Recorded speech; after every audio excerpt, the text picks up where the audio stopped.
اس درخت کو عیسائی کتابوں میں خاص طور پر انجیل میں شیطانی قوتوں کا درخت بھی کہا جاتا ہے۔ دنیا بھر میں اس درخت کی کاشت کے لیے یہودی کیوں بے چین ہیں اور نبی کریم صلی اللہ علیہ وآلہ وسلم نے اس درخت کو کاٹنے کا حکم کیوں دیا ہے؟ اے بی کے لرننگ سپورٹ کے معزز دوستوں، میں ہوں فراز علی اور آپ دیکھ رہے ہیں اے بی کے لرننگ سپورٹ۔ معزز دوستوں، شجر یہود گونگا درخت یا یہودیوں کا پاسباں درخت غرقد عام ہے۔ اس درخت کے 70 اقسام ہیں اور ان گنت چیزیں جو مارکیٹ میں غرقد ٹری کے نام سے خوب پروموٹ کی جا رہی ہیں اور عوام میں اس درخت کو بچانے کی مہم چلائی گئی ہے، یہاں تک کہ ان چیزوں کی فروخت کی کمائی سے حاصل ہونے والی رقم کو غرقد کی کاشت کے لیے استعمال کیا جا رہا ہے۔ آخر یہ غرقد کیا ہے؟ دنیا بھر میں اس درخت کی کاشت کے لیے یہودی کیوں بے چین ہیں؟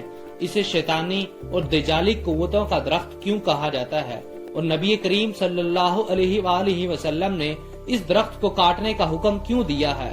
آج ہم غرقد کے پر اسرار درخت کے متعلق حقائق سے پردہ اٹھائیں گے۔ غرقد ایک جنگلی درخت ہے جو خاردار جھاڑی کی صورت میں ہوتا ہے۔ غرقد کو انگریزی میں بوکس تھرون اور یونانی زبان میں لیسیم کہا جاتا ہے۔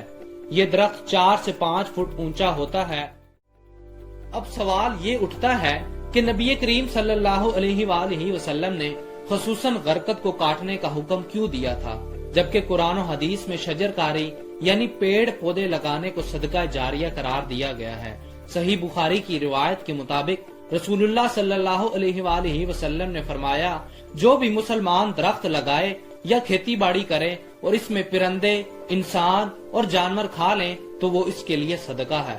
اس کے علاوہ جنگ کے دوران نبی کریم صلی اللہ علیہ وآلہ وسلم نے سپاہیوں کو یہ تنبیہ کی تھی کہ راستے میں کسی بھی پیڑ وغیرہ کو نہ کاٹا جائے اور نہ ہی نقصان پہنچایا جائے۔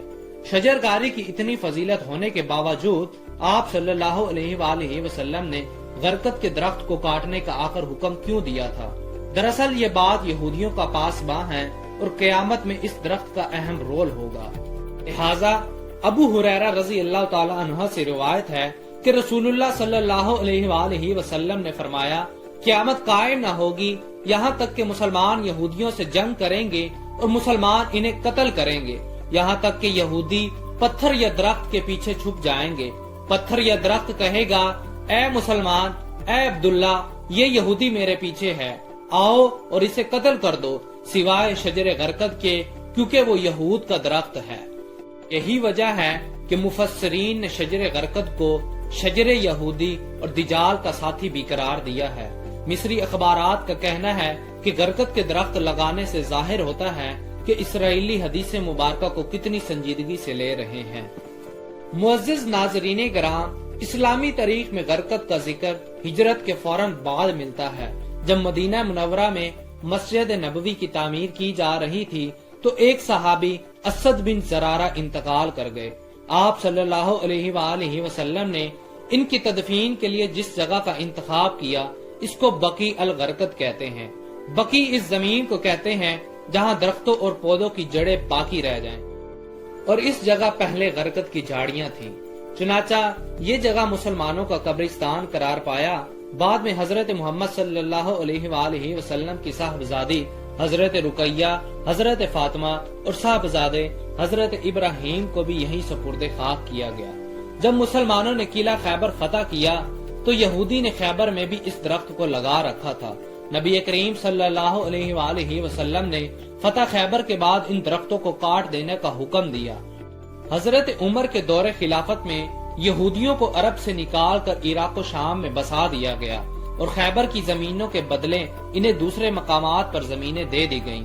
حضرت عمر رضی اللہ تعالی عنہ کے دور خلافت کے آخری زمانے تک اس درخت کو عرب سے مکمل طور پر صاف کر دیا گیا، لیکن بعد میں آنے والے خلیفہ اور بادشاہوں نے یہودیوں کو ان مقامات پر غرقد کی کاشت کی اجازت دے دی جہاں وہ آباد تھے۔